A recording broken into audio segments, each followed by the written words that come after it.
Good seeing everybody. Obviously excited to get this thing going. Very optimistic about this group. Had a very productive fall, not only on the field but off the field. Another record-setting GPA by this squad.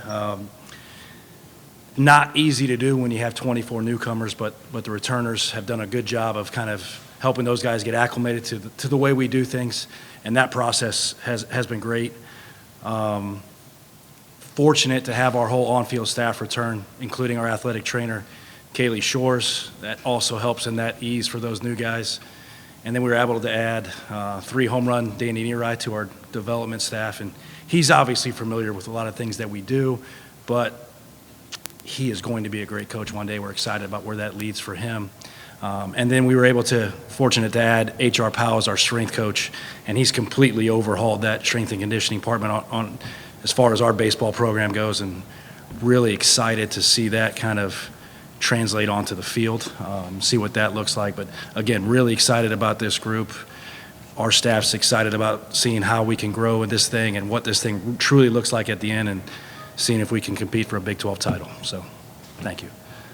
How different does this season feel for you? Obviously, last year was your first year, obviously very familiar with UCF already, but you were learning a new roster, working with the staff you knew but hadn't really worked with in the same capacity. But now that you've been established and gone through, one season, how different does it feel going into year 2? Yeah, completely different. Like you said, the new staff, we hadn't worked together.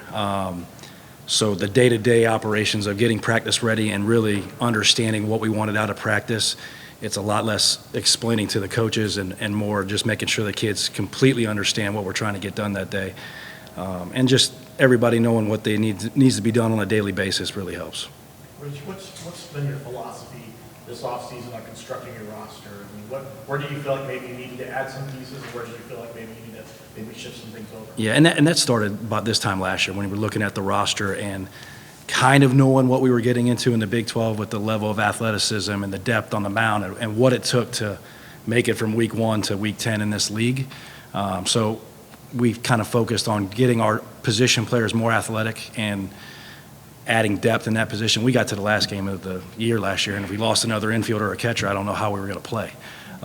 So that part of it, the athleticism, and then just add to the depth on the mound, the ability for guys to start. So we've added to that depth, and then the variety in the bullpen. We had truly one left-handed pitcher last year that we could use in a game. Now we're at the 5 or 6 that we feel like we can match up in certain points, because you want good arms, but they can't all look the same. They really can't. When you're running guys out of that bullpen, you're kind of looking for variety and different looks and create some matchup problems. And sometimes last year we felt like we were stuck with just run out the best guy, and I know the matchup doesn't look right, but this is our best guy, so run him out there. And I think the coaches addressed that in the offseason. Coach, expanding on that, how does having a full offseason work for the pitcher, working with the pitchers for Coach Thomas? Because he managed to improve quite a lot just with the Yeah. Well, I think you saw the guys that were returners last year, like Castellano, Stagliano, Ben Vespi, Centala, like the improvement that those guys made in a 6-month span. I think you'll see even bigger improvements from a guy like Stagliano and Galvan and even Bauer, who just got back. Like, the improvements that they've been able to make being in the system for 18 months as opposed to 6 months will be immense. Coach, you achieved a variety of accomplishments in your first year at the helm, notably with the first tournament appearance in almost a decade for the program. But for you personally, what lessons do you feel like you learned last season that you can bring into this year? Yeah, I think when you get really into the league, the travel of the league for us, probably as much as anybody in our league, really can beat you down with the way we have to travel, the setup of the schedule. And I didn't get to design a lot of last year's schedule, but trying to eliminate some of the midweek games the day before we leave, and really just trying to shorten some practices as we get into the league, just because the travel beats our guys up so much. I thought that was one thing when we sat down at the end of the year, just being smarter on how we plan out the week and give those guys a chance to compete, and then a chance to compete when we come back here too.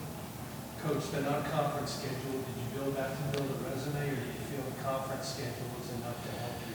Well, you're trying to do a little bit of both. And these schedules are set up years in advance. So when I got here, you're trying to fill holes with whoever you could really get down here. I thought it was important to play 3 non-conference series at home, with the third one, being in Tampa, and the travel that's coming up with our first conference series being at BYU. So you're looking at a little bit of that. You got the series in Tampa set up already, and just trying to make that work as best as possible. How did you persuade O'Sullivan to get back on the schedule? No, he was all for it. He was excited about it, just like I was, and it works out for them. This is a closer midweek for them than anybody else probably in the state that they can get to, so it works out for both of us. Rich, you talked about adding to the strength and conditioning program, bringing new faces. What do you want to see from that group? How would you want to see the improvement on the physicality and the endurance? I'm sure for these guys? Yeah, I think the overall strength part of it, and then it's the mix of, yes, we want to be strong, but if they're not available and healthy, then it doesn't really matter. So and mixing in that, and he's involved in our practice. Basically, whatever our workload is in practice, HR adjusts the lift, and we'll adjust times, and everything's kind of laid out and really organized on how we can best get these guys to perform. So one, the health of it. Two, I'd like to see us, move better, have more power, run faster, just like all of us would. Starting rotation-wise, is that working itself out? Do you have an idea who you'll go with on opening weekend? I have an idea. Like we've stretched out 5 to 6 guys, honestly, between obviously Dom Stagliano, Wiley Hartley, Cam Wicker, Grant Siegel, who's a returner but didn't pitch last year, and then Matt Salzer would be the other one. How we figure that out in the first weekend, still to be determined. You really can't. You'd love to just say this guy's starting Friday and this guy's Saturday, this is Sunday, and these are the guys throwing on those days. But early in the year with the pitch counts the way they are, it's really hard to do that. So you're trying to piggyback a couple, and that kind of helped us last year. We figured out that one Dom after the other was a pretty good mix, and the hitters had a tough time with that, and we're hoping to figure something like that out early. Have you experimented with stretching Castellano out? It's going to be in that high level. So. I think high leverage to start, but yes, we eventually could see him start. We messed around with it in the fall. We've done it early spring, just a matter of where that kind of falls in. And we feel like him and Chris Sosnowski could start as well. It's just early in the year to have those guys ready to finish the game is probably more important at this point. Coach, you talked about that Dom and Doc connection. Of course, both of them got named preseason All Big 12. What's the biggest thing about these two together that got the attention of the rest of the conference? Well, I think the pitchability, right? The strike throwing, the command of each of them have an above-average secondary pitch, and obviously Dom Stagliano's now got what I think 2 above-average secondary pitches. And their preparation. Like those guys are ready to go. They understand who they're facing before the game. They do a good job of not only taking the information we give them, but watching the game and figuring that out on their own and competing out there. Like those guys, it wasn't all smooth sailing for either one of them last year, but they responded. They were tough enough to do that, and I think they kind of helped the rest of our staff deal with some of that. You had Andrew Williamson as a freshman. He goes and has one of the best performances of anyone in the country in the summer. What's he at now, and where's his level? Man, the ceiling, I don't know what the ceiling is. I think he just raises floor. You can put All-American or anything you want on Andrew Williamson. Could he achieve it? I think so at some point. We sent him away this summer to Bethesda. That's a place where I played that we've always sent our better freshmen because it's a league where there's some time to work out between the games, and you're not just playing every day. You're playing a lot, but you're not playing every day, and he kind of went there with a list of things that he needed to work on, and he absolutely attacked those, and you saw it through the summer. His fall was amazing. We've seen it early this spring. I'm just trying to get out of his way and let him do his thing. What is the outlook for Andrew Sunday? And obviously, we dealing with injury issues last year. How's he feeling this year, and what kind of role do you see him? Yeah, he battled through that in the fall, getting back to catching shape and doing that. He looks like he's as physical as he's ever been, first of all. He weighs about 240 pounds with that thought of, how am I going to make it through the year if I don't do the stuff I need to do in the weight room? He attacked that. We're just trying to be careful with him, how much we use him. And there's going to be some days where I might just have to give him a whole off day just because at some point at the end of the year, we're going to have to ride him, whether DH or catching. So he is full go, but we're still being cautious with him. He's kind of Sunday and Dylan King sort of at catcher Yeah, spot. 100%. And they both have taken massive. Like Dylan King's been absolutely impressive all fall and spring, and I could see them almost, those two playing in every game.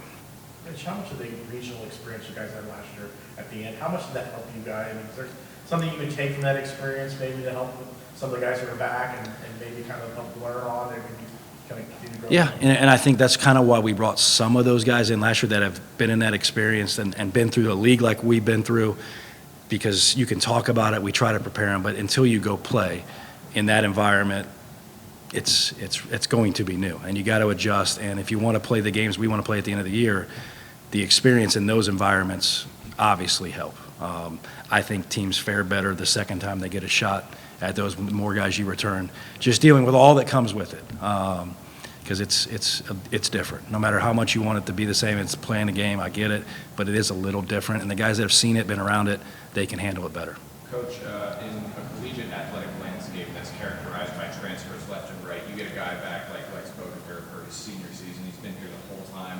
What does it mean to you to have him back, especially as an offensive catalyst? I mean, we're talking about someone that tied for the team lead in runs scored and stolen bases.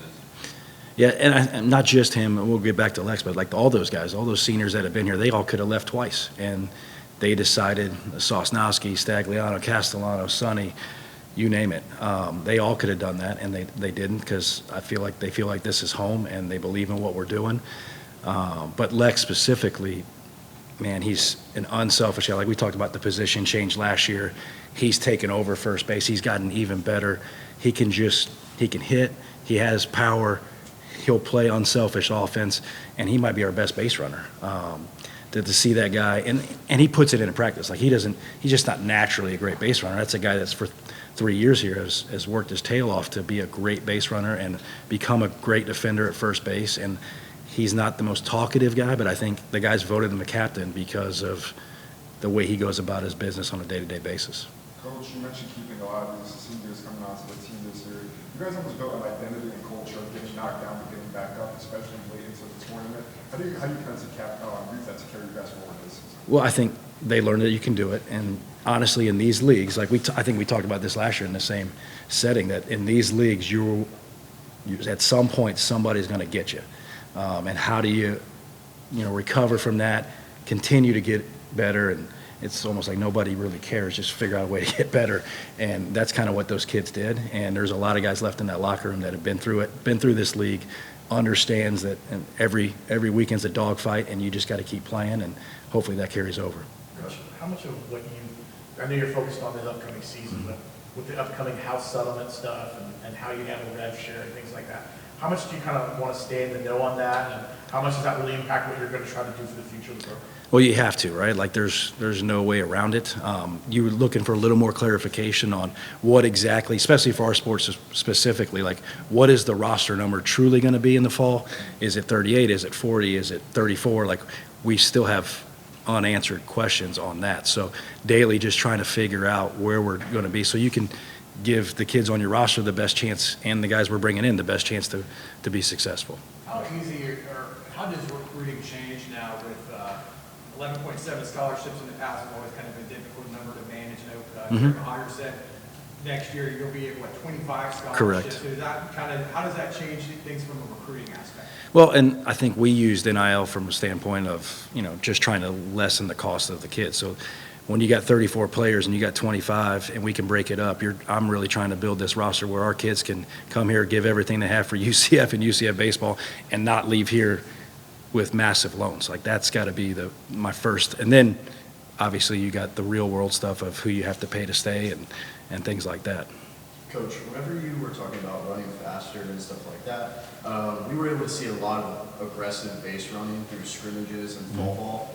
Is that something that you've incorporated into your playbook? And also, is that going to increase the amount of steal attempts? Well, I think it's always been in the playbook. It's a matter of personnel a little bit. I could want to run as much as I want to. If we can't run, it doesn't make much sense. So, but this group is a more athletic, faster group in general.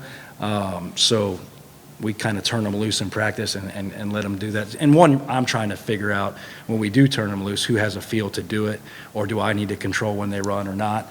And you try to figure that out. The other part is we try to do it in practice because there's some teams in our league that do try to run at will. And if we don't prepare our pitchers and the team defensive part for that, then we're not really preparing them to face the teams we need to beat. So that's kind of twofold on that. There was a bit of excitement when Chase Cruz transferred here from Duke. How's he look for the offseason? What's kind of the expectation for where he'll slot every day? Yeah, as of right now, he's going to roll out there and start in left field. And, obviously you got 4 guys in the mix out there, but those 4 guys are going to play in one way or another. But he's kind of settled in and left, and he's just an athletic guy out there that has a really strong arm that can make a difference defensively and offensively, and he can do it all. He can bunt, he can run. That's a kid that I recruited when he was 14 years old that we were lucky to get once he went in the portal. So we're very excited about him. You said 4 guys in the mix it out, but who are the other guys kind of battling for spots right now? Well, Diamez, Ross, Willie, Chase are going to be out there, and then Matt Preves is going to mix in between that and DH. That's kind of the rotation that we've rolled since all 4 of them have been here, and all 4 of those guys are going to be in the lineup in some way or form. Coach, speaking of Ross, you have history with him, of course. Mhm. You played as a freshman, played for your FSU. You got Matt Saucer coming over from FSU as well. What's it like to bring those two wings in your history with Sun? Yeah, obviously I got the coach Diamez. Didn't recruit him. He grew up 40 minutes from here. Brought some, obviously, the speed and the leadoff type guy. I felt like we really didn't have that left-handed leadoff type player, so he brought that in. And overall, like, he's an unbelievable worker. They call him Smiley sometimes because he just never stops smiling. He loves being out there. It's infectious energy. I've coached him before. I've seen it. I know what he's about. Great to have him. Matt Saucer, I never coached, but I did recruit him, and he's been great. That guy's made massive strides since he's been here in the fall. We can look at the infield. Are those spots established, or what do you see from like first base? Yeah, I mean, Lex is going to be playing first. Antonio Jimenez is settled in at short. Kendry Maduro's, he's one of the best defensive third basemen that I've ever coached. And then Braden Calise is back at second, and then Aiden Espinal has pushed everybody.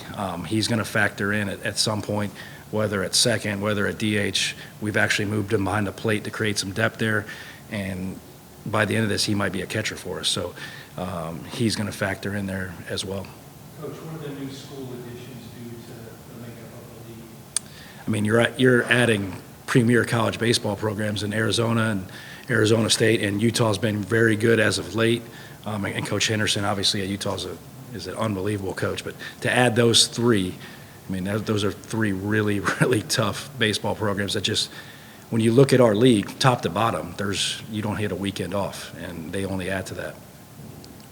Coach, with the new rule change, or at least the waiver for players that played a JUCO game and under your extra eligibility, considering baseball's relationship with JUCOs, how huge is it for that waiver and that evolution of how Yeah, I don't know how that waiver is even going to work. So the way it's set up right now, nobody on our team would be affected by that waiver. So we're just waiting on somebody to tell me that.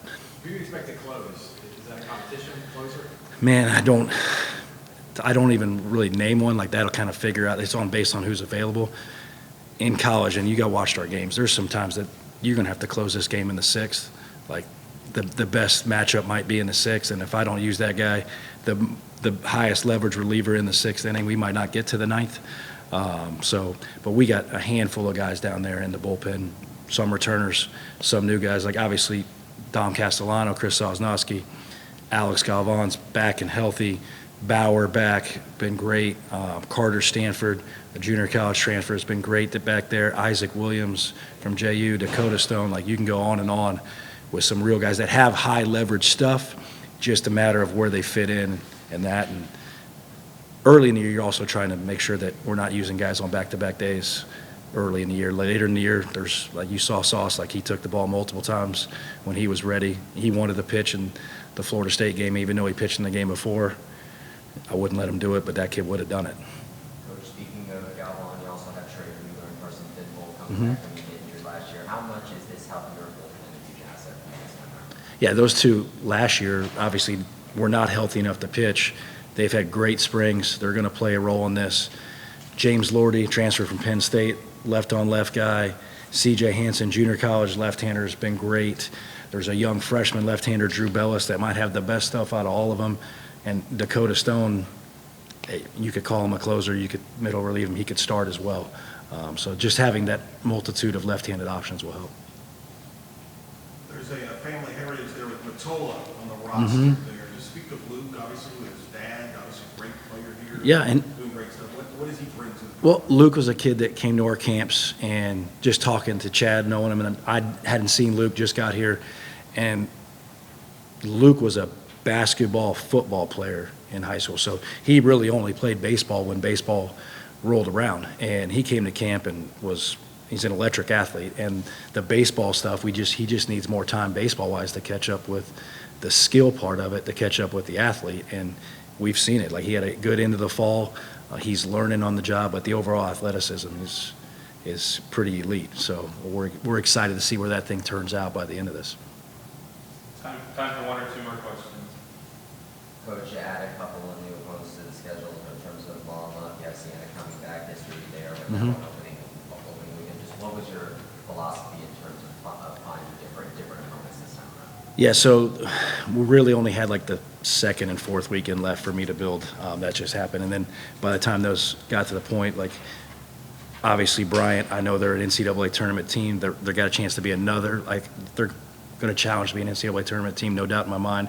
They're well coached. They're the type of team we need to play to get ready for the type of offenses we play. We're going to have our hands full. And Monmouth has been to the NCAA tournament a bunch of times. The coach there, he's unbelievable in what he does. Dean is great. It's no nonsense. You got to come here and play baseball and beat them. And then we got to go on the road to BYU right after that. So just being smart with, I would love to go on the road for another time, but we really can't with this way the schedule is set up. Florida and Miami are back on the schedule. Florida State hasn't been on there in a couple years. Obviously, you've got the ties. Is there a chance that Florida State and UCF can connect at some point in the future? Yeah, and that's something that Link and I talked about, but it's just, one, it's a far trip for both of us. Two, these things are done so far in advance that they were off the schedule, so it's kind of waiting for that opportunity to find a spot to get them back on, where it works for both of us too. And us both starting conference the fourth week makes it tougher as well. Coach, given how long it had been since UCF made an NCAA tournament, what is it like coming into this season now, having broken that streak? How does it deal with maybe the expectations that might come up? I don't think the expectations changed. We're here we expect to be in the NCAA tournament. Everything we do, it's set up for that. Anything less than that, the guys will feel like they didn't do what they were supposed to do. It's more about, from this point on, getting ourselves better and finding a way to compete for a Big 12 title, and then let the chips fall where they lay. That's good. Thanks, Coach. Thanks, Coach. Thank you, guys.